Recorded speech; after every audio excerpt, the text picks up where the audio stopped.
Well, what lovely weeks we've been having, right? Huh? The world economy staggering around like a drunk guy at 3 a.m. with a craving for kebab. Uncertainty over possible world wars. Young people saying, well, great, guess it's time for me to live through another crisis. Awesome, mind how we go, yeah? And to top it all off, the unexpected public comeback of Paris Hilton as an experimental techno DJ. But it's fine, no problem, because we still have our bastion, our emotional refuge. That little corner where happiness still exists in the form of a few pixels and a sticky controller. Video games. And there we all were, broken but hopeful, like little kids waiting in line to take a photo with Santa Claus, knowing full well that Santa probably reeks of cigarettes and that beard hasn't seen soap in years. But it doesn't matter, because the gamer Christmas is back. Nintendo has officially announced the Switch 2. Let's go! And so everything explodes, social media crashes, forums resurrected like cults, Rosetta feels like 2007 again, and then the presentation. A new Mario Kart, 11 years since the last one. A new 3D Donkey Kong, 26 years since the last one. 26! Since the last Donkey Kong, we've had a pandemic, 2 economic crises, and 3 Batmans. And on top of that, get this, it is called Bonanza. Bonanza, dude. The sickest name I've ever heard for a video game. Not Doom Eternal, not God of War Ragnarok, Donkey Kong Bonanza. And right, now you're blown away. You're there, hyped up, glowing like a kid, your wallet trembling but your heart full. But the conference ends, you go check the details, and there it is. 80 bucks, 80 smackers, 80 full-on bonanzas for the physical version of Mario Kart World. No DLC, no collectible figures, no digital coins to gamble in loot box casinos, not even a strand of Miyamoto's hair. A fan once told Nintendo the best Marios were from the 80s, and Nintendo went, oh yeah, 80, bad. If there's one thing I've learned, it's that adulthood basically means accepting that everything that once made you happy now costs more than you can afford without feeling guilty. Back in the day, it was simple. You felt like playing, you bought a game. Done! Now, you need a spreadsheet, an inflation calculator, a full week to think it over, and, well, I remember talking about this years ago, complaining about how they raised the price of games this generation to 70 bonanzas, how they raised console prices halfway through a generation for the first time ever. How they forced us to buy bundles full of junk just to get access to a console. But hey, that was just Sony being a prick. And, well, there was COVID, right? COVID. The corporate deus ex machina that explains everything. Culprit and solution to all of capitalism's problems. The COVID. And now here we are, with no one doubting that GTA 6 will launch at $100. And what will happen is it'll become standard. Games that were $50 will now be $60, $60 will become $70, $70 will become $80. And even the games you used to find on sale, big retail runs, lots of discounts, they'll creep up too. If you used to grab deals at $65 on Amazon, now it'll be $75. And when the price hits $100, you'll still find a deal at $85, because this is going to become the norm. We used to laugh at the Oblivion Horse Armor DLC, and now we're grateful if a game only has paid cosmetics. Let it be battle passes, early access for 30 extra bucks. Every new load doesn't even make us mad anymore. It just gets quietly swept under the rug of the resigned consumer. It's a constant tug of war between the industry and us. And guess who's got their hands tied? Exactly, the fucking nerd. It just hurts, man. It really does. Then you go online and see kids defending it like they've got a degree in macroeconomics. Oh, it's because of inflation. It's the 4K. Think of poor Miyamoto. Kids who think Contributor is just Taurus' final evolution. And it's not their fault. We've all become experts at rationalizing the irrational. We adapt, like frogs being slowly boiled alive, not realizing it because the water heats up bit by bit, like when Netflix raises the price by $1 every few months and you just go with it. And a lot of people, like a lot, and no offense, you're kind of annoying, have reached out asking me to make a video about this, to try and really analyze the situation, to figure out if this price hike makes sense, if inflation justifies it, if we should just shut up and accept it as a natural part of the progress. I'm gonna give it a shot. I'm going to be as objectively objective as I possibly can. Mr. Objectivity! As if Ayn Rand had sculpted me out of libertarian Play-Doh. Of course, I am also a consumer. I'm on this side of the fence, not the other one. And I feel it in my gut. Spending $80 on a game hurts. It really does a lot. It's like this new trend of selling premium water for $10 a bottle. Could I afford it? Sure, but it's bloody water. My insides would scream, "What the hell are you doing?" And my dad would smack me upside the head. So I also reached out to an old friend. He used to be a co-worker of mine in marketing, but unlike me, before falling from grace, he actually got a degree in economics. But today, he'll have the chance to prove me wrong. To show me that economics is more than just shouting inflation like a parrot. I trust him completely, especially because this is his WhatsApp's avatar. And really, that's all I need. Because if you can't trust someone with that profile picture, who can you trust in this world? Alright, cards on the table. There is this idea floating around that video games are cheaper than ever in history once you factor in inflation. Sounds reasonable, right? It's got numbers. It gives off that smug intellectual vibe people love. But is it actually true? If we look at magazines from back in the day, like GamePro or EGM, we can get a rough idea of what games cost back then. On average, most games were priced between $50 and $70, but some games hit even $80, like Final Fantasy III, Doom, or Chrono Trigger, which will be around 160 bonanzas in today's money. There were not many titles that expensive, obviously, because those prices were prohibitive, but they did exist, mainly because certain cartridges were basically expansion cards. Imagine buying a Blu-ray for the PS5 that also includes a graphics card inside. That is how some of those cartridges worked. Some cards had, for example, the Super FX chip, like a second complementary CPU, and some cartridges needed extra storage capacity to handle certain games, which is why some titles cost more. I won't go too much into detail because this isn't really a video to analyze retro game prices. So, the big question, the eternal debate, are video games cheaper now than before, adjusted for inflation? Well, technically, yes. Look, if you pull up the World Bank's Excel sheet and do the math like you're the finance minister of Animal Crossing, it turns out that in the 90s and 2000s, a game cost between $50 and $70, which with today's inflation is about $100 or $110. So paying $70 now is like paying $45 in '98. And if we stop here, that's it. Well, great. We've got the perfect Twitter argument for some anime avatar Twitter warrior, because they always have an anime avatar. But if we only base prices on old costs plus inflation, then a horse would cost more than a house. Then there's the other factor, the cost of developing a video game. In the 90s, you were an average Italian developer with greasy hair and a sweaty Doom t-shirt, and all you needed was a couple of sprites, some ideas ripped from bad sci-fi movies, and the blessing of God, who back then showed up as John Carmack. In the 2000s, that role switched to Morgan Freeman, but that's another story. Now, on the other hand, you need 3 studios working in parallel, motion capture with actors who appeared in some Marvel movie playing, I don't know, an elf. It's been forever since I watched one. An orchestral soundtrack composed by Hans Zimmer's third cousin, a marketing team that convinces executives that Skull and Bones actually sounds good, and 5 layers of shaders, so the mud on the ground has dynamic specular reflection that traumatizes your graphics card. So yeah, it is true, games are more expensive than ever to make. Hold tight now. Here come the numbers, because now it's time for Excel, my favorite part. I love numbers, man. They are hard. And since maybe you don't, I'll throw in some TikToks so you don't get bored while I talk numbers. God of War 3 cost about $44 million. That was already insane back then, but God of War Ragnarok, 200 million. 200 million bonanzas so Kratos can learn to be a dad. According to the official UK Competition and Markets Authority report, AAA game budgets went from $50 million in 2010 to $150 million in 2018, and they are already hitting $200 million in 2024. And back in the 90s, Doom cost less than $1 million. Myst in 1993, $500,000. Shenmue in 99, $47 million. No wonder Sega went bankrupt. But it wasn't the only one. Final Fantasy VII cost $40 million. Jak and Daxter in 2001, $15 million, and its sequel, Jak 3, $50 million. As you can see, it is tricky to get an average. Because you have current games like Spider-Man 2 at $300 million, and on the other hand, The Witcher 3 at $45 million. You have Modern Warfare from 2019 at $640 million, the GDP of a small country, and then you have Kingdom Come Deliverance 2 at $40 million.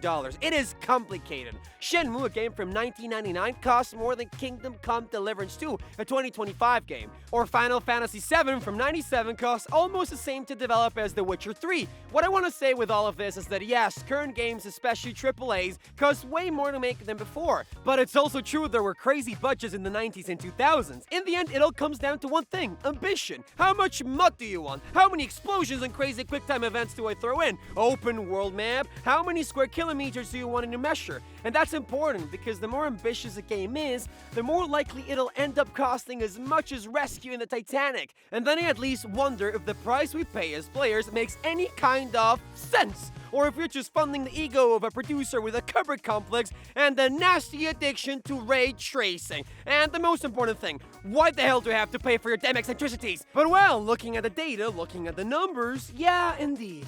Between inflation and development costs, games nowadays are cheaper than ever. So, not much more to say, right? We can't complain. Games are even cheaper now. Please, Miyamoto, charge me more for the games. Don't let that smile endure hunger. There's a scene that keeps repeating in my head. Me, 1999, an excited kid opening a game box like it was a treasure. The shiny cartridge, the big colorful manual, thicker than many final PhD projects. The poster smelling like strong plastic. Now, 2025, I open an $80 box and find a piece of recycled paper with a QR code that leads to a website that stands for maintenance. Progress, I guess. And yes, everything said about costs and inflation is true, but the price of games had already been raised on us before, without telling us. Through changes in the format, manufacturing, distribution, it's like someone telling you, Gasoline has never gone up! I've been putting $20 every time I go to the pump for 10 years! Before, making a video game wasn't just code and graphics, it was manufacturing a fucking piece of hardware, literally. A cartridge was that, a plastic shell hiding memory chips, electrical components, internal batteries to save your game. In the 90s, a cartridge cost between $15 and $25, just the cartridge. But then came the CD. And everything changed. Suddenly, the cost of making the physical medium plummeted from $20 to cents. A disc, a cheap box, and done. Did your game prices go down? No, right? But you kept paying your $20 for gas. At the rest, illustrator manuals that needed translators, designers who lovingly drew little pictures, epilepsy-inducing pamphlets in 12 languages, all of that disappeared. But the price didn't move. Actually, around that time, it even went up a bit. And then there's distribution, that mystical journey a game took from the studio to your trembling hands. Truck transport, warehousing in huge industrial buildings, inventory management, discounts on dead stock, returns, all of that plus what the store takes was between 35 and 45% of the final sale price. Now, most game sales worldwide are digital, so you buy them from your home, in pajamas, from the toilet, one click, and that is it. No stock, no trucks, no sad cashier, no discounts, no cash register, nothing. And the best part, if a third party sells the game on a digital store, like Steam or Sony, Nintendo, Microsoft, they take a 30% cut of every sale. But if Nintendo, Sony, or Microsoft sell the game directly, well, obviously they keep it all nice and warm. Have you noticed any game prices going down? Does a digital game bought directly from a Nintendo store cost you 30% less? Yeah, right. Meanwhile, you're still paying $20 for gas. Now let's dive into the fascinating world of sales volume and economies of scale. Yeah, I know, sounds like a second-year business school class, but hang on, it's not that bad. Back in 1997, if you sold 1 million copies of a game, they basically made you a statue with a sword and a pigeon on your shoulder. But now, if you sell 3 million units, well, you get a celebratory gif on Twitter and not much else. Gran Turismo, the original PlayStation game, sold 10.8 million copies. It was the console's best-selling game. A milestone, a legend, a record. On the other hand, today, if your AAA mega production doesn't hit these numbers in its first year, it's human resources perched knife. Hogwarts Legacy, 22 million copies in its first year. Elden Ring, 20 million. Mario Kart 8 and Mario Kart 8 Deluxe, which isn't even a new game, just the same with 2 items and more bananas, has sold 75 million. That one game alone has sold more than most consoles in history, but the lifespan has changed too. Back then, a game's shelf life was like a yogurt's, 1 month on the shelf and then straight to the bin. Now, if the game's good, it becomes what they call an evergreen, which sounds like an Old Spice feeling. But what it really means is that it keeps selling year after year, like damn GTA 5, which has sold 205 million copies. Saying that out loud actually hurts my chest. And here comes our new friend, economies of scale. Back in the 90s, selling 1 million copies meant factories, printing presses, trucks, cardboard boxes, warehouses, workers, pallets. Nowadays, selling 20 million digital copies, which is the majority of sales in the industry, all they have to worry about is the servers not crashing. Making a copy costs nothing. The operational cost per sold copy is just a few cents. But the price, the price of course doesn't change. And do not forget the base price of a game is just the appetizer, the tapas, the starter of the tasting menu. First game DLCs, which were originally innocent, expansions, new missions, a nice epilogue, a thank you for playing. Now DLC can mean anything. A sword, a hat, a sepia filter, a pink horse that doesn't run faster but glows in the dark, or paying for new scopes and weapons. Wonderful stuff. Then came loot boxes, the genius idea, a casino disguised as a kid's game. Spin the wheel, you get a collar, you get hyped for a moment, but it's great. Spin again. Then early access, standard version, $70. Deluxe, 110. Ultimate, 130. What do you get? The same game.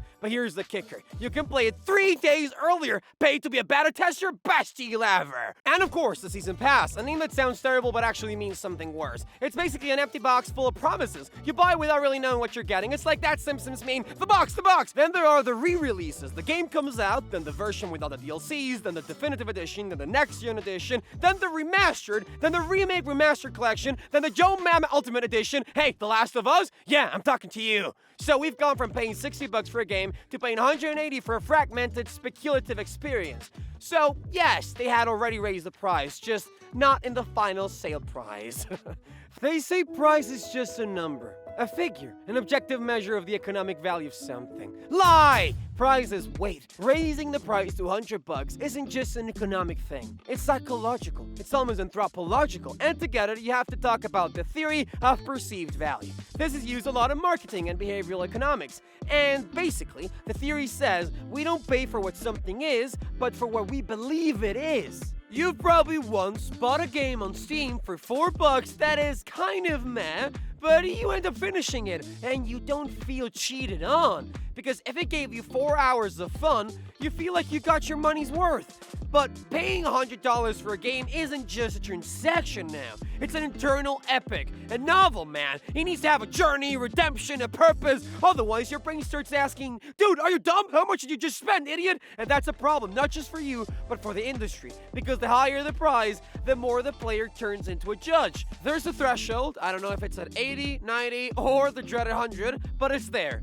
That moment when desire turns into expectation, and expectation into frustration. It's like going to a fancy restaurant and paying $200 for a cucumber reduction bubble mousse. Sure, it's technically well made, but you're expecting that shit to hit you like the mom's crying scene in Ratatouille. Because perceived value isn't measured by quality, but by the gap between what you expected and what you actually got. And the more you pay, the bigger the story you build in your head. You've seen trailers, you've read reviews, you got hyped, you watched 27 journalists and streamers call it a masterpiece. Then you buy it, $100, and there is no turning back.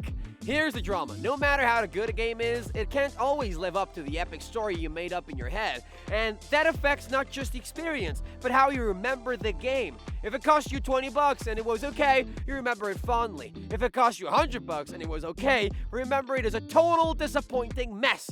Because perceived value isn't defined by the content itself, but by the imbalance between what you expected and what you got. That's why raising the price to 100 is dangerous, because it puts you on a ground where you can't fail. Every bug, every frame drop, every character you don't like, every line of dialogue that doesn't move you feels like a punch in the kidney. Your brain's inner voice screaming, with what you paid, you could have bought like a dozen indie games and still had money left for a kebab, you sucker. There was a time when making a video game was something only a chosen few could do. Not necessarily people with passion, no. Chosen ones, like Prophets or the Power Rangers. The tools were out of reach. Game engines cost you an arm and a leg, and then they wanted the other leg just to pay the distribution license. There were very few players in the industry, very few hands slicing up the whole pie. Nintendo, Sega, Konami, Capcom, EA, and not much else. The 5 pixelated horsemen of the apocalypse. But now things have changed with the democratization of tools. There are free engines, YouTube tutorials, pre-made assets, stock music, Unity, Unreal, Godot, Game Maker, RPG Maker. My buddy Genshu even made a game in PowerPoint, and that's not even the weirdest tool he's used to make games. The tools are out there, democratized, widespread, open to everyone, and that's been amazing. More people making games, more voices, more variety, easier for companies to find developers who already know how to use the engines they are working with already. All throughout wins. Well, except if you're one of those big actors who also happen to hold the market's leash. Steam went from 300 games a year in 2010 to over 15,000 in 2024. That is more than 40 games a day. While you've been watching this video, 2 more games launched on Steam. One of them probably a roguelike. Before, a game launch was an event. Now, it's just another notification lost in the noise of your feed.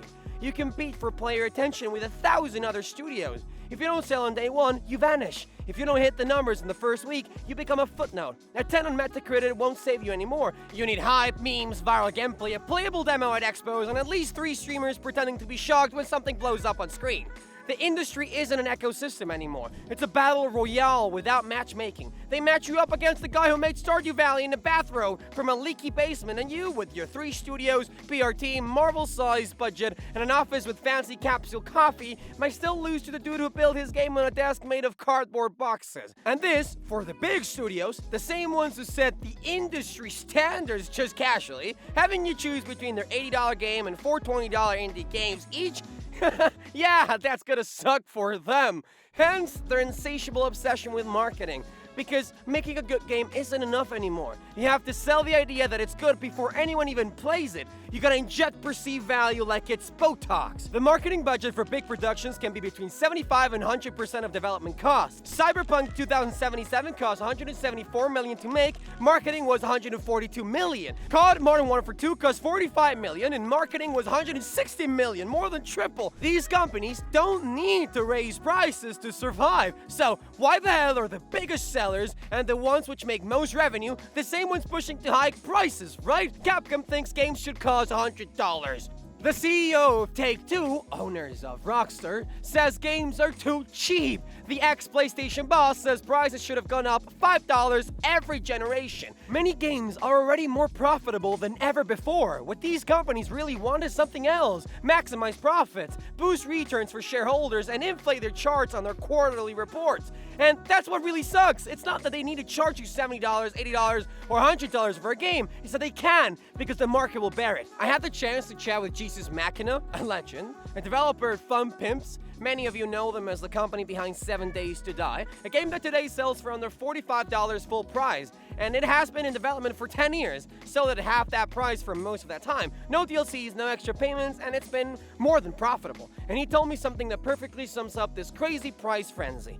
Announcing a AAA game is starting to feel more like making stock market announcements. You don't just announce a game anymore. You launch a narrative, a value projection, a company image. And the important thing isn't the game itself, but the speculative faith it generates around it. And I thought, maybe the problem was never the price. Maybe price was just the excuse. Maybe we're hostages to a digital Stockholm syndrome. What if the real problem isn't price, but expectations? What if they trained us to measure value not by what we get, but what we are willing to swallow?